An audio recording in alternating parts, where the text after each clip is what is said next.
గడప గడపలో గ్రాండ్ గా షురూ కానుంది టీడీపీ మహానాడు. పసుపు పండుగకు ఇప్పటికే టీడీపీ నేతలు కార్యకర్తలు పెద్ద ఎత్తున తరలి వెళ్లారు. ఇక ఈ మహానాడులో కార్యకర్తే అధినేత, మై టీడీపీ యాప్, తెలుగు జాతి విశ్వఖ్యాతి, స్త్రీ శక్తి, సామాజిక న్యాయం, పేదల ప్రగతి, అన్నదాతకు అండ ఇలా మంత్రి నారా లోకేష్ ప్రతిపాదించిన సూపర్ 6 అంశాలపై మహానాడులో చర్చించి తీర్మానాలు చేయనున్నారు. మరోవైపు మంత్రి నారా లోకేష్ కి పార్టీ పగ్గాలు అప్పగించాలనే ప్రచారం విస్తృతంగా జరుగుతోంది. సీనియర్ నేతలు, మంత్రులు కూడా ఇదే డిమాండ్ చేస్తున్నారు. దీనిపై మహానాడులో మరో మహా తీర్మానం చేసే అవకాశం ఉంటుందా?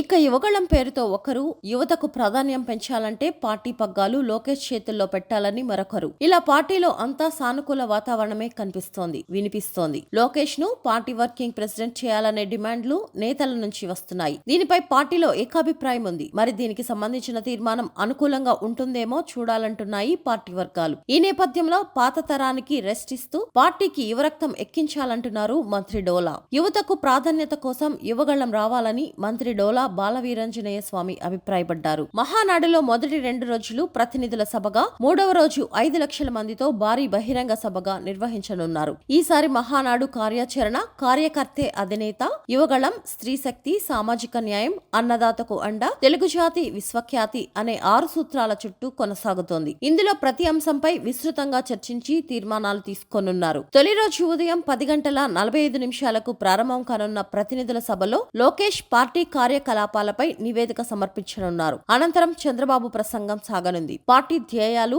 భవిష్యత్ మార్గదర్శకత్వంపై స్పష్టత ఇవ్వనున్నారు సీఎం. మధ్యాహ్నం సీఎం నారా చంద్రబాబు నాయుడు పార్టీ జాతీయ అధ్యక్షుడిగా తిరిగి ఎన్నుకోవడానికి నోటిఫికేషన్ విడుదల కానుంది. అదే సమయంలో లోకేష్ వర్కింగ్ ప్రెసిడెంట్ గా బాధ్యతలు చేపట్టే ప్రకటన జరిగే అవకాశం కూడా ఉంది. లోకేష్ పార్టీ వర్కింగ్ ప్రెసిడెంట్ చేయాలనే డిమాండ్ ను టీడీపీ జాతీయ అధ్యక్షుడు సీఎం చంద్రబాబు దృష్టికి తీసుకువెళ్తున్నామంటున్నారు మరికొందరు నేతలు. మొత్తానికి ఈసారి మహానాడులో పార్టీ పగ్గాల విషయంలో టీడీపీ హైకమాండ్ మహా నిర్ణయం తీసుకుంటుందో లేదో వేచి చూడాలి.